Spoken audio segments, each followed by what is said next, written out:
everyone, welcome to the Captain's videoweblog. We are Wednesday, November the 16th, 2016. Yeah. I don't know, I want to talk about stuff before talking about Smackdown. Then again, what do I have to talk about? Nothing besides my hair being in a awful state. At least the haircut, not really my hair by itself. I think that my hair is pretty okay. Probably one of the only parts of my body that act accordingly. According to plan. There was the live action, the trailer for a live action movie of Full Metal Alchemist.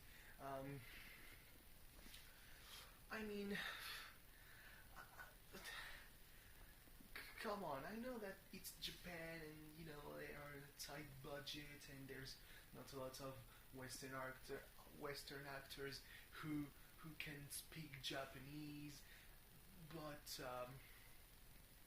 I just don't buy Edward Elric as a Japanese guy with a wig. I just don't buy it. I don't buy the CGI. The only things I really buy are the setting, which look pretty Mystrian, and the costumes. Like Ed's jacket looked like it had lived, like it was worn, which is always nice because a lot of fan depictions tend to have it too clean, as if going all the way through a mysteries through and through, just wouldn't have any effect on that jacket. But that's it doesn't look like it's gonna be as bad as the Attack on Titan live action movies, but it doesn't look very promising. I'm actually not sure. That's kind of the problem when you're not a native speaker of the language, and you only see words sometimes as they are written, and you're trying to make sense of the way, try to make to produce the corresponding pronunciation with the words in the same lexical field. There's promise, there's promised. So promising, I don't know.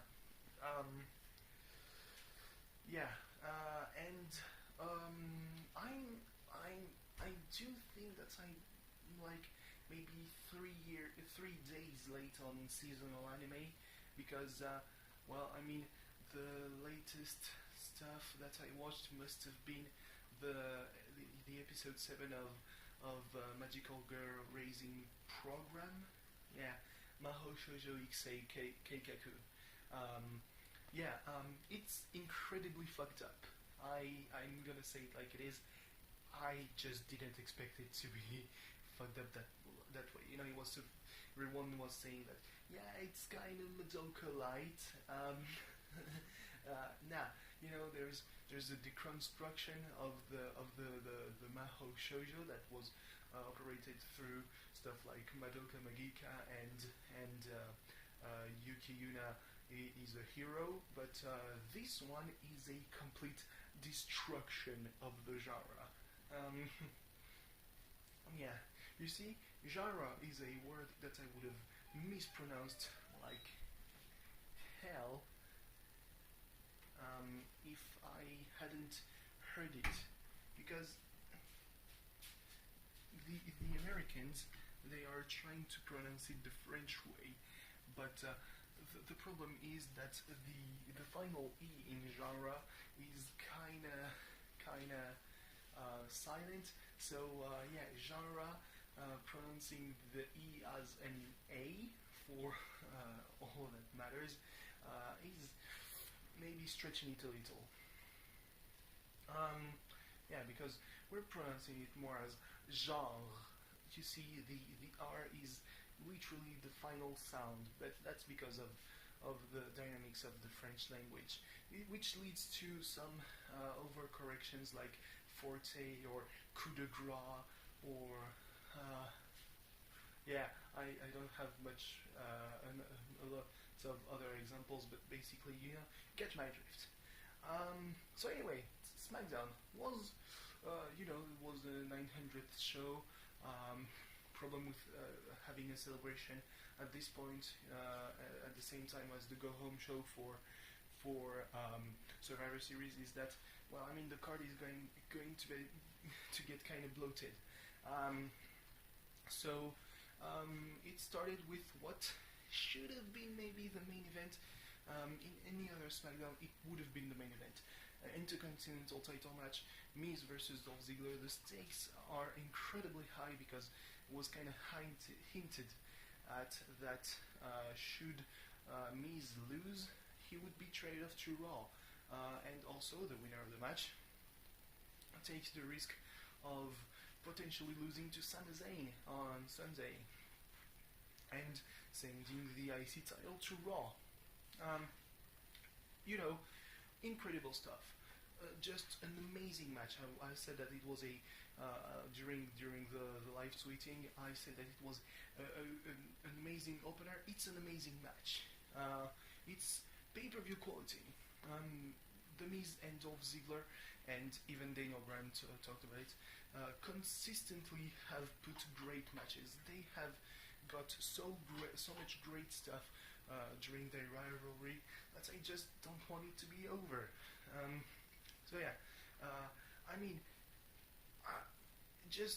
Just to spite Daniel Bryan, I think that the Miz did a Busai Kunik, knee that we call a solid knee plus because Daniel Bryan is a solid B plus player. The solid knee plus, and then the skull crushing finally, and Dolph Ziggler kicked out of that. Even in the distraction by the interference by the Spirit Squad didn't help. What helped at the end of the day was Maurice, who, while Dolph Ziggler was doing a small package, pushed Miz so that he would be the one making the pin. So yeah, Miz is the new Intercontinental Championship. He could lose the title to Sami Zayn. I just feel like it would be kind of a waste to have the title change so fast and change brands. Then again, one possible thing that could happen would be to have the Miz switch allegiances from between now and Sunday, and the same for Sami Zayn just to respect the deal. And if Sami Zayn wins, well, the title will stay on Smackdown. That would be still a bit strange, but acceptable, I think. Second match was Oni Lorcan, who is just a fucking badass. If you follow indie wrestling, I know him under the name Beef Busick, Blood Busick. I don't know. I never hear their names because it's. So yeah, he faced Kalisto, and Kalisto fucked up a thing because he fucks up things. Oh boy. It was a very quick match that we thought Oni Lorcan would take, which would have been strange, allegedly. But it was a pretty quick match, and Oni Lorcan is just he's a brute. Jesus. What a brutal offense all around. But all it took to get him down was the Salida del Sol, and Kalisto took the win, which is very important on the way to the Survivor Series. Then there was backstage a little thing with the tag teams for the Survivor Series tag match. All of them besides Breezango. They were backstage, and we didn't really understand what was going on. Then Rhino and Heath Slater came in, and they said, "Yeah, look at who we brought, a motivational speaker, King Booker. Hear ye, hear ye." Before he had the time to do kind of his spiel, Breezango came and they handed him a, a, a shirt. He called him King Booga. So yeah, King Booga didn't take too lightly to this, saying, "Tell me they didn't just say that." I just love King Booker. He's one of the greatest incarnations of Booker T. And they tried to hand out tickets to everyone, the fashion police, and King Booker, he wiped his nose into the shirt and decided to hand it back. And can you dig that, sucker? Yeah. So that's pretty much how the first hour ended.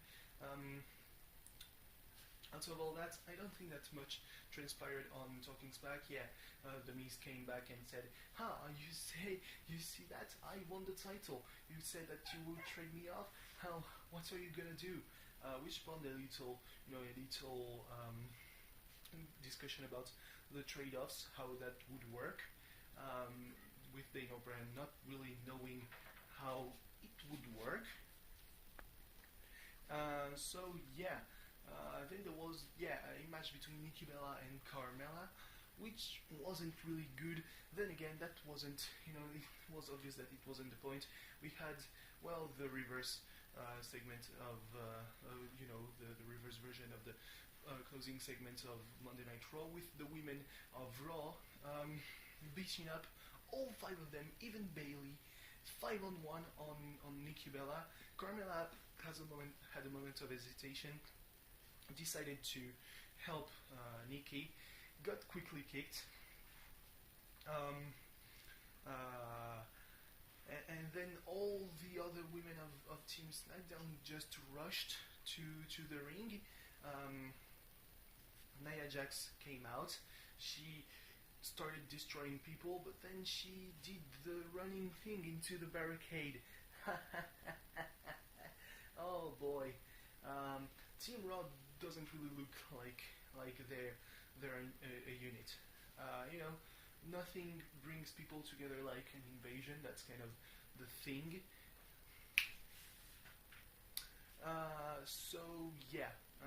Basically, that was the whole thing about Raw. Trying to invade. They got their ass kicked even quicker than Team SmackDown got their ass kicked on Raw. So there was pretty much that. They came on Talking Smack saying that, Sunday they're going to be a team, they're going to be a unit, but then, after that, they're going to go back to their ways, which is not a really good thing. You would kind of hope that they would celebrate once they win. They would celebrate on SmackDown, but no. Apparently, even if they win, on Tuesday, Carmella is going to go after Nikki Bella. Alexa Bliss is going to complain again about the women's championship match. Sure. And Natalya is going to go back to being a crazy cat lady, even though she still kind of is, because Becky Lynch compared the team to junkyard dogs, rah rah, woof woof. But Natalya said, no, you're more like cats. Yeah, and it turns out Shane McMahon doesn't follow Tupels on Instagram or on Twitter or whatever. Besides that, there was a tag team match, 16-man tag team match with all the teams from the Survivor Series match besides the champs, and on the other side, the Headbangers, Spirit Squad, the Vaudevillains, and the Ascension. Very good match. Obviously, it was very gimmicky. All the teams got a bit of the action. The Usos made their face thing. They jumped over the top rope, which is not really the things that they do as a heel team. That was pretty strange. But yeah, the teams that are going to Survivor Series obviously won. Even Breezango had a strong showing.